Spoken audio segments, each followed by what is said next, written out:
ये क्लास का जो सीरीज है ना, ये बेसिकली आप लोगों का नेट के बेसिस पे है।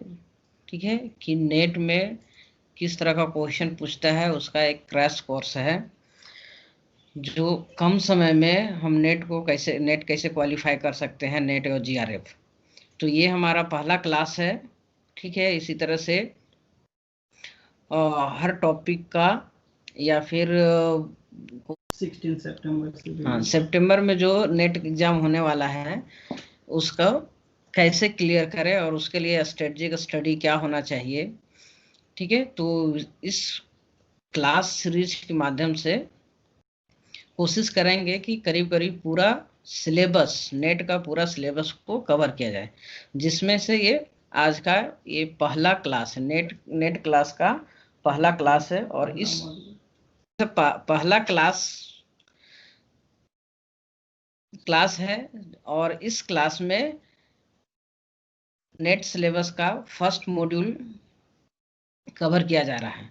और इस क्लास में ये 12 टॉपिक इसमें कवर किया जाएगा, जैसे introduction to economics, division of economics, subjective and objective of economics, economics is a science और arts, methodology of economics, central problem, solution of central problem, problem of scarcity versus problem of affluence, production possibility curve, concept of equilibrium, demand curve और elasticity. तो ठीक है, तो देखते हैं इसमें इस क्लास का पहला टॉपिक क्या है, introduction to economics. Introduction to economics.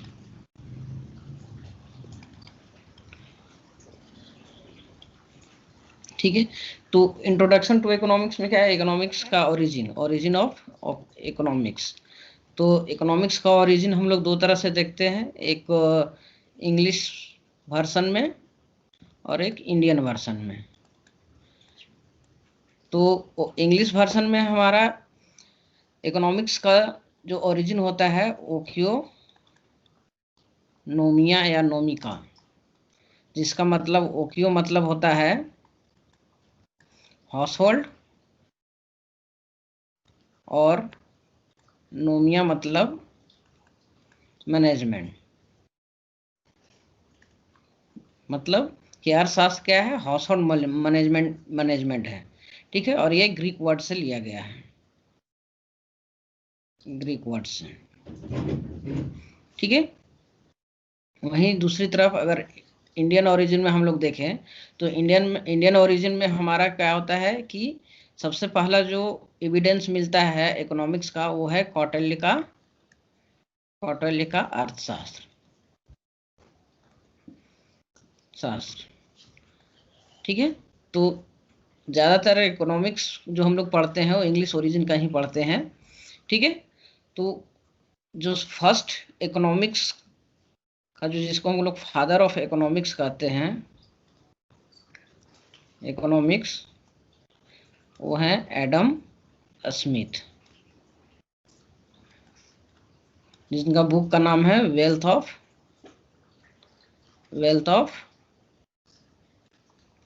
Nation, जो 1776 ईस्वी में पब्लिश हुआ था। एडम स्मिथ ने फर्स्ट टाइम पॉलिटिकल इकोनॉमिक्स से सेपरेट ब्रांच इकोनॉमिक्स का बनाए थे, कि इकोनॉमिक्स का एक अलग ही ब्रांच होना चाहिए। जो जितने भी थ्योरी या कॉन्सेप्ट था वो सारे जो डिफरेंट डिफरेंट कंट्रीज में या डिफरेंट डिफरेंट इकोनॉमिक्स जो दिए थे उसको सब एक जगह पर कलेक्ट करके एक इकोनॉमिक्स थ्योरी बनाए, और उसको एक अलग ब्रांच के रूप देने में इनका सबसे ज़्यादा सहयोग था। ठीक है, तो इकोनॉमिक्स पहली बार ये वर्ड का इस्तेमाल नहीं किया था, बल्कि इसके पहले भी इकोनॉमिक्स के बारे में एरिस्टोटल जो थे, अरस्तु, उनका बुक से लिया गया था, जिसका नाम था इकोनॉमिका। ठीक है, तो इस तरह से इकोनॉमिक्स का ओरिजिन हुआ, और ये हाउस होल्ड लेवल से शुरू हुआ कि एक घर में रिसोर्सेस की कमी के कारण एक हाउस होल्ड ऑनर जो होता है या हाउस होल्ड हेड होता है वो किस तरह से अगर इसके डिफिनेशन का बात करें कि इकोनॉमिक्स को किन किन लोगों ने किस तरह से डिफाइन किया है, इसमें से सबसे पहला हमारा एडम स्मिथ आ जाते हैं। एडम स्मिथ, इनके अनुसार इकोनॉमिक्स क्या है? साइंस ऑफ वेल्थ है, कि अर्थशास्त्र क्या है? धन का विज्ञान है, जिसको पूरे क्लासिकल इकोनॉमिस्ट इसको सपोर्ट करते हैं, जिसमें से एडम स्मिथ तो एक खुद ही हैं और दूसरा जेबी से वालकर सीनियर और जेएस मिल। जेएस मिल को लास्ट इकोनॉमिस्ट ऑफ क्लासिकल कहा जाता है, कि क्लासिकल इकोनॉमिस्ट की श्रेणी में जेएस मिल जो थे वो लास्ट इकोनॉमिस्ट थे। ठीक है, वहीं दूसरी तरफ बात करते हैं मार्शल का। मार्शल ने इसको डिफाइन किया था, या फिर उनका कॉन्सेप्ट था कि economics is A welfare economics. ठीक है, economics is A study of welfare economics. ठीक है, तो वेलफेयर इकोनॉमिक्स का शुरुआत मार्शल करते हैं, जिन्होंने एक वर्ड का इस्तेमाल किया था, मैनकाइंड। ठीक है, इसी से वेलफेयर की शुरुआत होता है। शुरुआत करने वाले कौन थे? मार्शल। लेकिन वेलफेयर का कॉन्सेप्ट को पॉपुलराइज कौन किए थे? पीगू। ठीक है, उसी तरह से तीसरा जो आते हैं वो रॉबिन्स आते हैं। रॉबिन्स, जिन्होंने स्कार्सिटी एंड चॉइस का कॉन्सेप्ट दिया था। स्कार्सिटी एंड चॉइस की ये बेसिकली बात करते हैं इकोनॉमिक प्रॉब्लम का। इकोनॉमिक प्रॉब्लम, या इसको आप कह सकते हैं बेसिक प्रॉब्लम ऑफ इकोनॉमिक्स, है ना, कि अर्थशास्त्र का समस्या क्या है, अर्थशास्त्र का बेसिक समस्या क्या है। तो बेसिक समस्या क्या है कि लिमिटेड रिसोर्सेस है और अनलिमिटेड वांट्स हैं। तो अभी लिमिटेड रिसोर्सेस को किस तरह से यूटिलाइज किया जाए कि ज़्यादा से ज़्यादा सेटिस्फेक्शन प्राप्त हो, ज़्यादा से ज़्यादा रिक्वायरमेंट को पूरा कर सके, और साथ ही साथ इसका अल्टरनेटिव यूज क्या हो, क्योंकि एक रिसोर्सेज का हम लोग डिफरेंट तरह से इसका यूटिलाइज करते हैं। कहने का मतलब, अगर लेबर है तो लेबर हमारा एग्रीकल्चर में भी यूज होता है, इंडस्ट्री में भी यूज होता है, सर्विस सेक्टर में भी यूज होता है, लेकिन लेबर तो कांस्टेंट है। उसी तरह से अगर कोल का हम लेते हैं तो कोल भी हमारा लिमिटेड है। तो लिमिटेड रिसोर्सेज को हम डिफरेंट प्रोडक्शन, डिफरेंट कमोडिटी के प्रोडक्शन में किस तरह से एलोकेट करें ताकि हम वैरायटी ऑफ गुड्स का प्रोडक्शन कर सके, ज़्यादा से ज़्यादा या अलग अलग तरह का वस्तुओं का उत्पादन कर सके और हमारे अलग अलग आवश्यकताओं को पूरा कर सके। नेक्स्ट अगर बात करते हैं तो थर्ड में आते हैं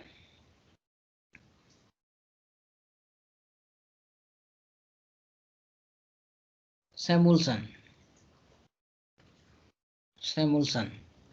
जिन्होंने इन्होंने इनके अनुसार जो इकोनॉमिक्स है वो growth related point of view को देते हैं। ग्रोथ कि अगर कोई कंट्री है तो वो कंट्री अपना सतत विकास, मतलब स्टेडी स्टेट ग्रोथ कैसे कर सके। स्टेट ग्रोथ, ठीक है, कि एक बार अगर हम ग्रोथ कर लिए तो इसका मतलब ये नहीं है कि हमारे सारे समस्या खत्म हो गया, बल्कि उसको मेंटेन करना भी एक बहुत बड़ा समस्या है। प्रेजेंट जनरेशन का को भी सारे सुविधा मिलना चाहिए और फ्यूचर जनरेशन को भी, और जो भी हमारा इनकम होता है या फिर जो भी आउटपुट होता है उसको डिस्ट्रीब्यूट भी करना एक इम्पोर्टेंट चैलेंज होता है, डिस्ट्रीब्यूशन, ताकि इकोनॉमी में या कंट्री में इनइक्वलिटी ना एराइज हो जाए। ठीक है, लेकिन सबसे बेस्ट जो डिफाइन किए थे वो किए थे कौन? जैकब वाइनर। जैकब वाइनर इन्होंने सीधा सीधी इकोनॉमिक्स को पूरा ले लिया, बोल दिए कि इकोनॉमिक्स इज व्हाट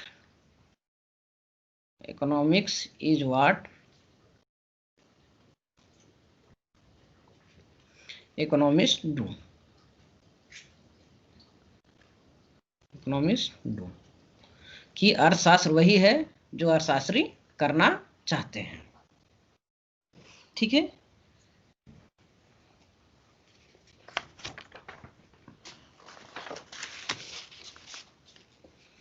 पहले इकोनॉमिक्स सिर्फ इकोनॉमिक्स था, लेकिन बाद में इसको इकोनॉमिक्स को डिवाइड किया गया। ठीक है, मतलब कि डिवीजन ऑफ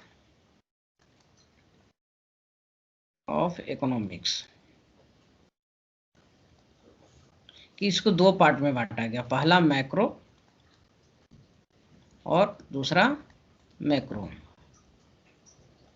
ठीक है, और ये डिवीजन किन्होंने डिवाइड किया था? रैगनर फ्रीस ने। रैगनर फ्रीस, और रैगनर फ्रीस को ही सबसे पहला फर्स्ट नोबेल प्राइज मिला था 1969 में, और इसी 69 से ही नोबेल प्राइज इकोनॉमिक्स में देने की शुरुआत हुआ था। और रैगनर फ्रीस के साथ थे नोबेल प्राइज में टीन बर्जर। ठीक है, और रैगनर फ्रीस ने इकोनॉमिक्स को माइक्रो एंड मैक्रो में डिवाइड किए थे 1933 में। ठीक है, और बाद में इकोनॉमिक्स में बहुत सारा स्टडी हुआ, तो बाद में पता चला कि जितने भी सोशल साइंस हैं, सोशल साइंस,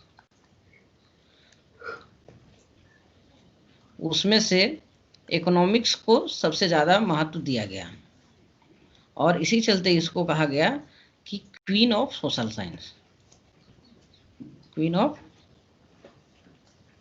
सोशल साइंस। इसका मतलब ये रानी नहीं है, बल्कि उसके आधार पे इसको बताया गया, क्योंकि इकोनॉमिक्स में हम लोग करीब करीब हर चीज़ की स्टडी करते हैं। अगर एग्रीकल्चर पढ़ रहे हैं तो आपको ज्योग्राफी के बारे में आपको पता होना चाहिए। अगर आप ट्रेंड निकाल रहे हैं तो थोड़ा हिस्ट्री भी पता होना चाहिए, तभी हम फोरकास्ट कर सकते हैं। ठीक है,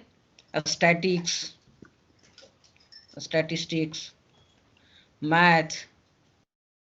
ठीक है, तो इस तरह से इकोनॉमिक्स, साइकोलॉजी, अगर कंज्यूमर बिहेवियर का बात करते हैं तो इसमें हमको साइकोलॉजी भी आ जाता है। तो इस तरह से बहुत सारे सब्जेक्ट का कंबाइंड होता है हमारा कौन? इकोनॉमिक्स। तो इसी के चलते इसको हम लोग बोलते हैं क्वीन ऑफ सोशल साइंस।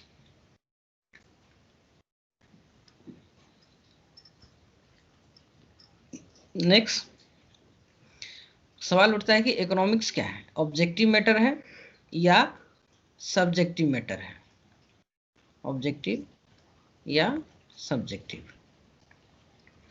ठीक है, तो हम ऑब्जेक्टिव और सब्जेक्टिव किसको कहते हैं? सब्जेक्टिव का मतलब होता है कि एक ही चीज के लिए डिफरेंट ओपिनियन होता है। ये बेसिकली हमारा ओपिनियन पे डिपेंड करता है। ओपिनियन, थॉट, है ना? Thought means personal thought. ठीक है, जबकि ऑब्जेक्टिव कहने का मतलब होता है कि सिंगल थॉट या सिंगल रिजल्ट भी बोल सकते हैं, या आंसर भी बोल सकते हैं, कि सभी के लिए समान। ये इसमें सब्जेक्टिव में आपको हर किसी के लिए अलग अलग हो सकता है, लेकिन ऑब्जेक्टिव में सभी के लिए एक जैसा होगा। ठीक है, अलग अलग होगा। ठीक है, तो सब्जेक्टिव में हम लोग क्या होता है कि एक ही चीज के लिए, जैसे कि अगर नेचर है तो नेचर के लिए हर किसी का अलग अलग ओपिनियन होता है या अलग अलग विचार होता है, लेकिन अगर हम ऑब्जेक्टिव की बात करेंगे तो सबका एक ही विचार होना चाहिए। जैसे कि अगर हम नेचुरल साइंस का बात करते हैं कि अगर H2O से वाटर बनता है तो ये सबके लिए सेम है, ये सबके लिए सेम कॉन्सेप्ट है। ये नहीं कि कोई बोलेगा कि नहीं इसमें नहीं बनता है, उसमें नहीं बनता है। ठीक है, तो सब्जेक्टिव ऑब्जेक्टिव का मतलब ये होता है कि ऑब्जेक्टिव हर किसी यूनिवर्सल ट्रूथ होता है और ये फैक्ट एंड फाइंडिंग पे, फैक्ट और एक्सपेरिमेंट पे आधारित होता है, जबकि ये किसी का पर्सनल विचार पे आधारित होता है। इसलिए इसमें आपको एक ही चीज को अलग अलग लोगों द्वारा अलग अलग तरह से डिस्क्राइब किया जाता है। तो हमारा इकोनॉमिक्स भी सब्जेक्टिव ऑब्जेक्टिव दोनों है। यानी जब हम लॉ का बात करते हैं, जैसे कि डिमांड लॉ है, तो डिमांड लॉ हमारा यूनिवर्सल ट्रूथ है कि ये demand is a function of price, ठीक है, और इसके साथ नेगेटिव रिलेशनशिप होता है, इनवर्स रिलेशनशिप, ठीक है। लेकिन जब इसका हम इम्प्लीकेशन का बात अगर हम करते हैं, इम्प्लीकेशन का अगर हम बात करते हैं तो ये हमारा सब्जेक्टिव हो जाता है कि अगर हर तरह का लोग है, रूरल है, अर्बन है, रिच है, पुअर है, मिडिल क्लास है, तो हमारा जो भी पॉलिसी होता है वो अलग अलग लोगों के लिए अलग अलग होता है। अब जो बिजनेस क्लास के लिए होगा वो पुअर लोगों के लिए नहीं होगा। तो यहाँ पर हम कंक्लूड कर सकते हैं कि नॉलेज जो है वो ऑब्जेक्टिव है, ठीक है, लेकिन इसका इम्प्लीकेशन जो है ये हमारा सब्जेक्टिव है। जैसे कि हम जानते हैं कि टैक्स लगाने से, टैक्स अगर इम्पोज बढ़ा देते हैं तो हमारा कंजम्पशन घट जाता है, लेकिन यही चीज़ अगर हम सब इसका इम्प्लीकेशन का बात करते हैं तो टैक्स किसको लगाया जाए, तो हायर इनकम, जिसका इनकम ज़्यादा होता है उसका टैक्स भी ज़्यादा लगाया जाता है। तो ये इसका सब्जेक्टिव होता है। टैक्स तो टैक्स है, अगर जो कम आय वाले हैं तो उसको टैक्स भी कम पे करना पड़ता है। तो यहाँ पर कंक्लूड कर सकते हैं कि economics is subjective and objective, both, दोनों है। नेक्स्ट हम लोग देखते हैं कि साइंस, इकोनॉमिक्स जो है, इकोनॉमिक्स इज ए साइंस और आर्ट्स, साइंस और आर्ट्स। सबसे पहला साइंस का मतलब और आर्ट्स का मतलब समझ। साइंस का मतलब होता है किसी भी नॉलेज का सिस्टमेटिक स्टडी ही हमारा साइंस कहलाता है, और आर्ट्स की उसको कलरफुल, अगर हम लोग कला का बात करते हैं तो ये क्या होता है, कलरफुल होता है कि एक ही चीज पे अलग अलग तरह से उसको हम लोग कलरिंग करते हैं, है ना। तो यहाँ पर सिस्टम में दोनों चीज आ रहा है, एक सिस्टमेटिक नॉलेज और दूसरा इसका इम्प्लीकेशन। आर्ट्स का मतलब ही हो जाता है इकोनॉमिक्स में इम्प्लीकेशन। तो जैसे ऑब्जेक्टिव और सब्जेक्टिव था उसी तरह से साइंस एंड आर्ट्स है। तो साइंस में कोई भी लॉ अगर बनता है या फिर कोई भी थ्योरी अगर बनता है तो ये प्रॉपर रिसर्च के बाद ही बनता है और उसको प्रूव किया जाता है, ठीक है। जबकि उस थ्योरी का या मॉडल का प्रैक्टिकल करना ही हमारा क्या हो जाता है, आर्ट्स हो जाता है। कि अब इस चीज़ को जो भी लॉ या फिर जो एक्सपेरिमेंट किए, थ्योरेटिकल एक्सपेरिमेंट जो किए हैं, जो सही है उसको हम प्रैक्टिकल वर्ल्ड में किस तरह से अप्लाइड करें। तो हमारा इकोनॉमिक्स भी उसी तरह से काम करता है कि पहले हम रिसर्च करते हैं। कोई भी थ्योरी या मॉडल अगर हम पढ़ते हैं तो विदाउट रिसर्च कुछ बनता नहीं है।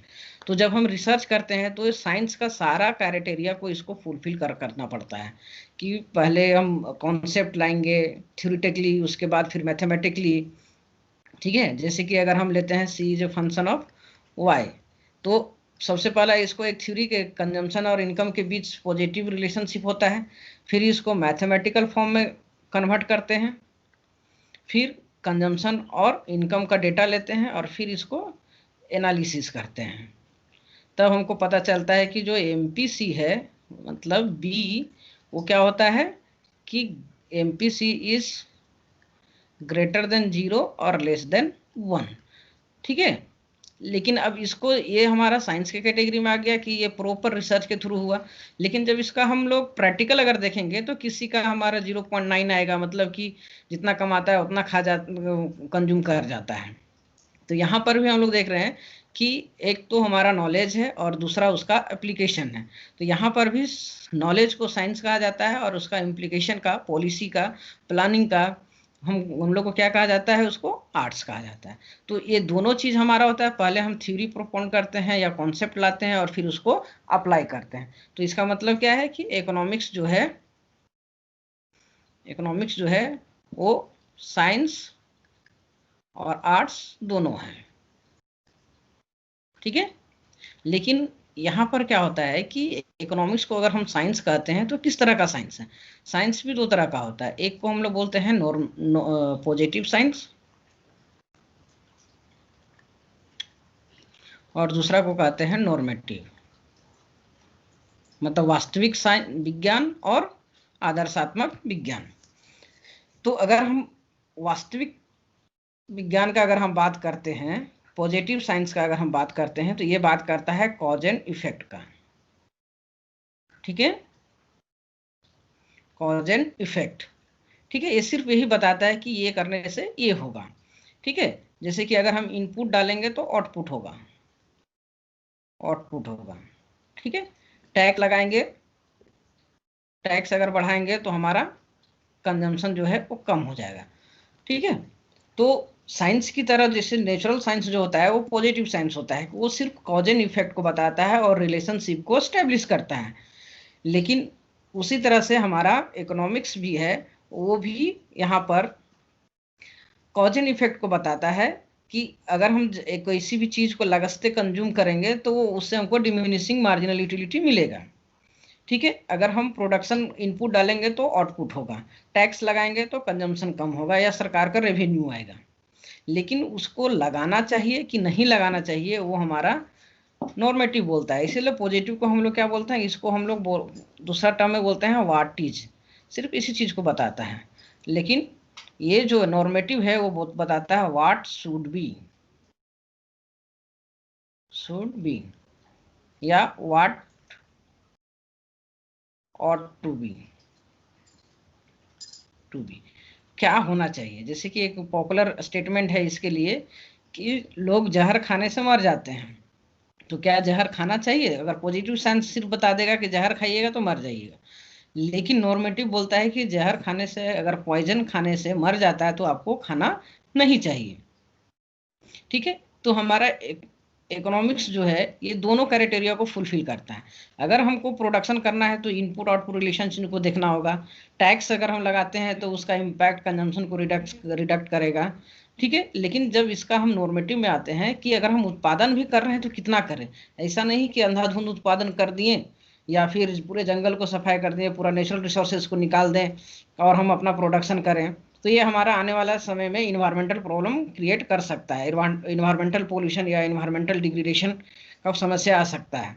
तो इस केस में क्या होता है कि इसको हम लोग ऑप्टिमली यूज करने का सलाह देते हैं कि हाँ ठीक है कीजिए, लेकिन ऑप्टिमम वे में कीजिए, ताकि हमारा प्रेजेंट जनरेशन और फ्यूचर जनरेशन दोनों हमारा इसमें एडजस्ट कर सके या उस फैसिलिटीज या रिसोर्सेज का यूटिलाइज कर सके।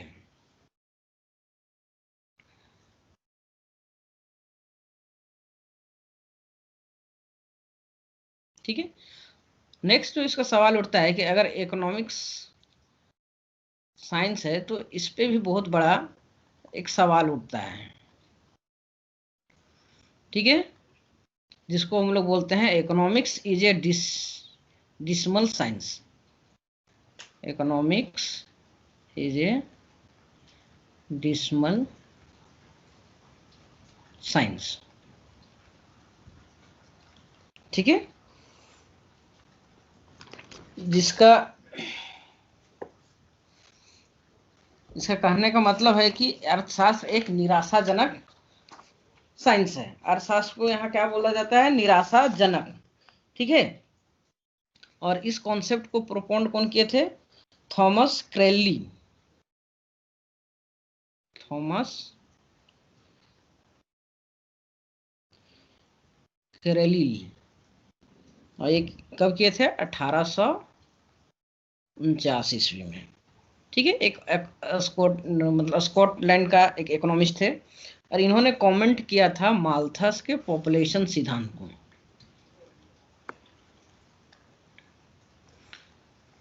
पॉपुलेशन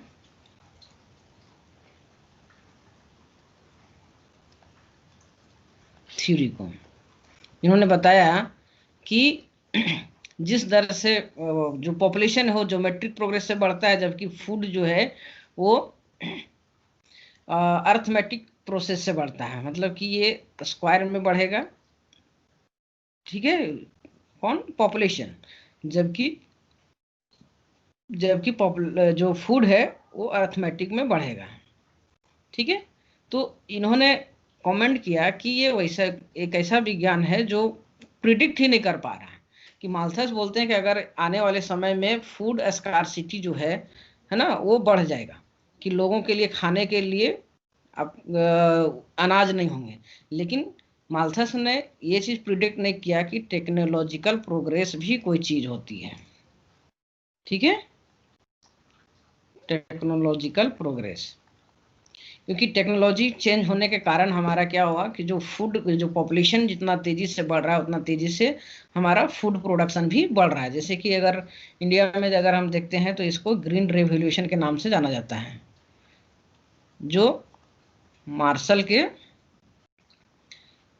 पॉपुलेशन सिद्धांत को खारिज कर देता है, ठीक है। तो इसी के चलते इसको डिसिमल साइंस कहा जाता है, निराशाजनक विज्ञान कहा जाता है, क्योंकि इससे हम एग्जैक्ट प्रिडिक्शन या प्रिडिक्शन नहीं कर सकते हैं। ये सिर्फ स्लेवरी सिस्टम को बढ़ावा देता है, जैसे कि ग्लोबलाइजेशन है, मल्टीनेशनल कंपनीज है, तो लोग वहां जाके काम करते हैं, एक लेबर के तौर पे काम करते हैं, ठीक है, कैपिटलिज्म को बढ़ावा मिलता है। तो इनका ये तर्क था, इसी के आधार पे इन्होंने कहते हैं कि इकोनॉमिक्स जो है वो एडिशनल साइंस है, इससे ये साइंस नहीं है, ठीक है, इससे हम कोई भी चीज़ प्रिडिक्ट सही तरीका से नहीं कर सकते हैं।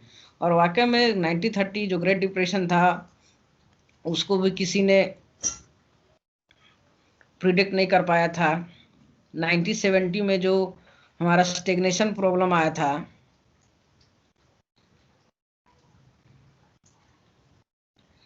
ठीक है, इसको भी किसी ने प्रिडिक्ट नहीं किया था। 2008 में जो फाइनेंशियल क्राइसिस जो आया था, इसको भी किसी ने प्रिडिक्ट नहीं कर पाया था। कोई एक दो इकोनॉमिस्ट किए थे, बाकी बात सब नहीं कर पाए थे।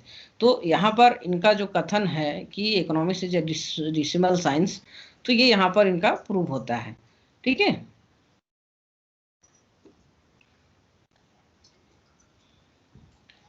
नेक्स्ट जो है कि इकोनॉमिक्स में लॉ, थॉट, थ्योरीज, मॉडल कैसे बनते हैं, इसका रिसर्च का प्रोसेस क्या है, ठीक है, जिसको हम लोग बोलते हैं मेथोडोलॉजी, मेथोडोलॉजी ऑफ इकोनॉमिक्स, ठीक है, मेथोडोलॉजी ऑफ इकोनॉमिक्स। तो बेसिकली जो हमारा लॉज या थॉट, थ्योरी या मॉडल जो बनता है वो बेसिकली दो तरह से बनता है। इसके लिए दो मेथड हैं, जिसको पहला को बोलते हैं डिडक्टिव मेथड, डिडक्टिव मेथड, और इसको इंडक्टिव मेथड कहते हैं, इसको इंडक्टिव मेथड कहते हैं, इंडक्टिव मेथड कहते हैं।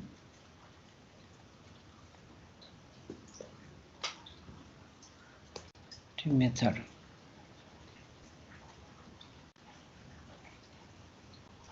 ठीक है। देखिए, डिडक्टिव मेथड का प्रयोग क्लासिकल इकोनॉमिस्ट लोग करते थे, क्लासिकल इकोनॉमिस्ट,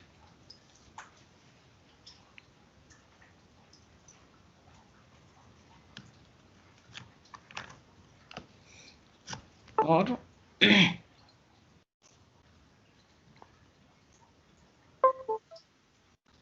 इसको कौन करते थे, क्लासिकल इकोनॉमिस्ट, ठीक है। और इंडक्टिव मेथड जो है वो मॉडर्न इकोनॉमिस्ट है,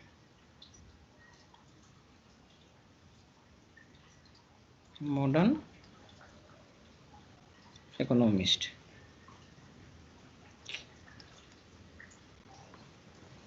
ठीक है। तो क्लासिकल या डिडक्टिव मेथड में क्या होता था कि एक पहला जो इस स्टेप होता था, स्टेप 1 वो होता था जनरलाइजेशन ऑफ कॉन्सेप्ट या जनरलाइजेशन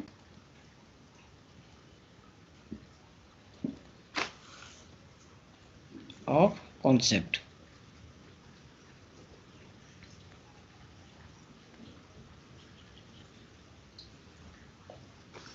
कॉन्सेप्ट ठीक है।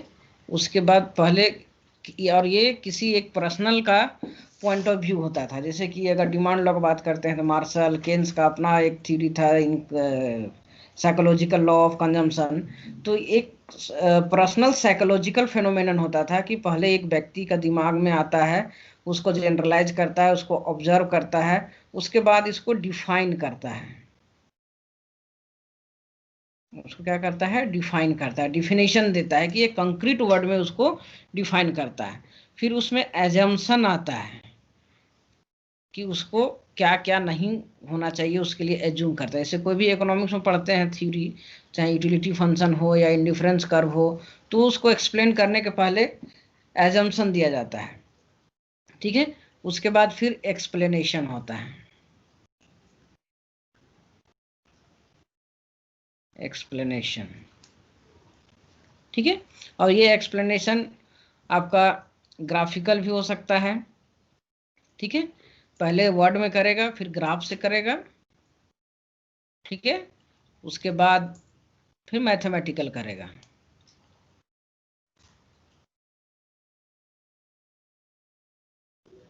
मैथमेटिकल, ठीक है। उसके बाद उसका कंक्लूजन होगा। तो ये प्रोसेस था इसका, है ना। इसमें थ्योरेटिकल, इसको हम लोग थ्योरेटिकल भी बोलते थे। ये ऑब्जर्वेबल नहीं था, प्रैक्टिकल नहीं था, ये सिर्फ थ्योरेटिकल था, ठीक है। और ये जो डिडक्टिव मेथड जो था वो आपका जनरल टू इंडिविजुअल होता था। मतलब पहले एक जनरल कॉन्सेप्ट बनाया जाता था, उसके बाद उसको इंडिविजुअली अप्लाई किया जाता है। जैसे अगर डिमांड लॉ लेते हैं तो एक जनरल लॉ है, higher the price lower the demand, lower the price higher the demand, other things remaining the same. एक जनरल लॉ बन गया। अब इसको आप टमाटर के पे लगाइए या फिर आप कपड़ा पे लगाइए, जिस पे भी लगाना है लगाइए। तो पहले जो डिडक्टिव मेथड में होता था जनरल टू इंडिविजुअल होता था। और दूसरा unknown to known, unknown to known, ठीक है। क्योंकि ये थ्योरी क्या था? जनरल था। तो जनरल में कोई नॉन, मतलब कोई फैक्ट फाइंडिंग नहीं था कि वास्तव में कितना प्राइस बढ़ने से कितना घटेगा बढ़ेगा, ठीक है। ये केवल एक स्टेटमेंट होता था। उस स्टेटमेंट को फिर हम लोग क्या करते थे? अप्लाई करते थे इंडिविजुअल में। तो ये हमारा क्या होता था? अननोन से नोन की ओर जाता था। या फिर इसको आप दूसरा टर्म में बोल सकते थे, पॉपुलेशन से पॉपुलेशन टू सैंपल, ठीक है। कि पहले एक जनरल स्टेटमेंट जिसको हम पॉपुलेशन कर रहे हैं, उसके बाद सैंपल किसी इंडिविजुअल पे,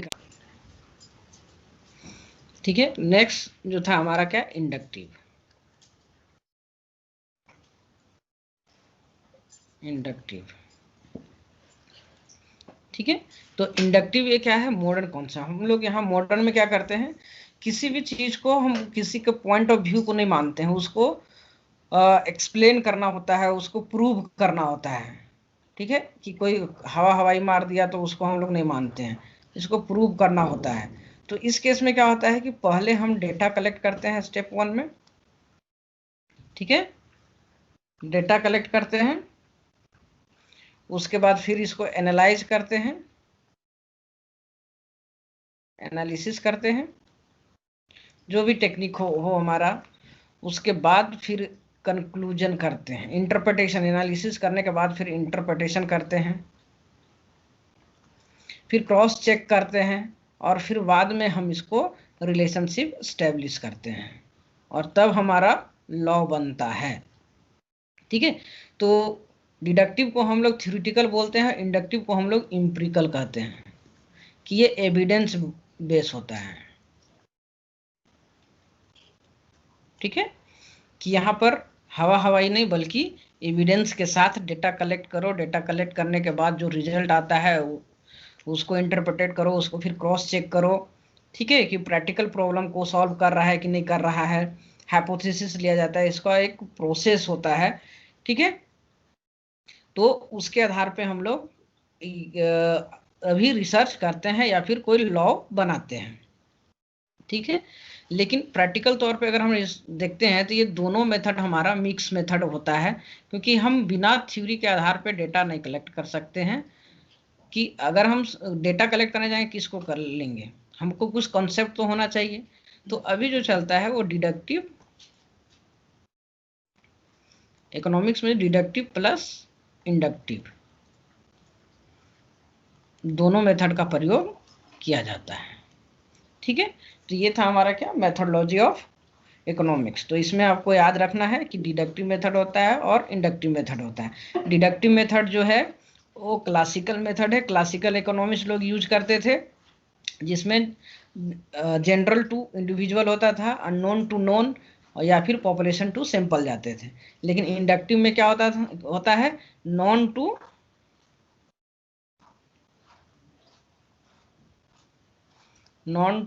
अननोन।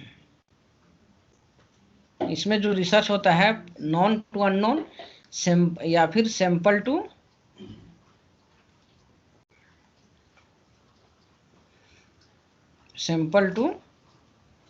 पॉपुलेशन,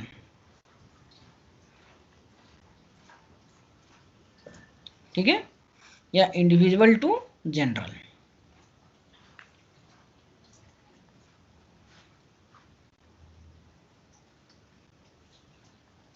टू जनरल, ठीक है। तो ये तीन चीज आपको याद रखना होगा कि इंडक्टिव में क्या होता है known to unknown, sample to population और इंडिविजुअल टू जनरल, ठीक है।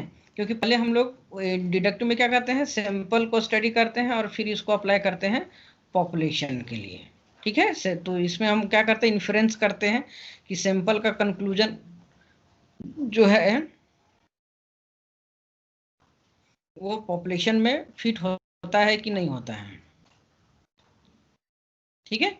इसके लिए हम लोग टेस्ट का प्रयोग करते हैं, ठीक है। तो इसी को हम लोग कहते हैं कि जो सैंपल होता है वो हमारा क्या होता है नोन होता है, और पॉपुलेशन हमारा जो होता है वो अननोन होता है, अननोन होता है, ठीक है। तो हम लोग सैंपल से डिराइव करते हैं पॉपुलेशन को। Central problem of economics, problem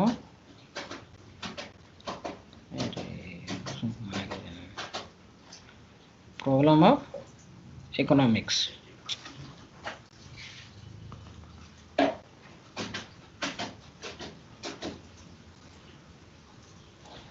इसको रहने देते हैं, यहीं तक इन्हें काम कर रहे हैं, थोड़ा देर बाद करते हैं।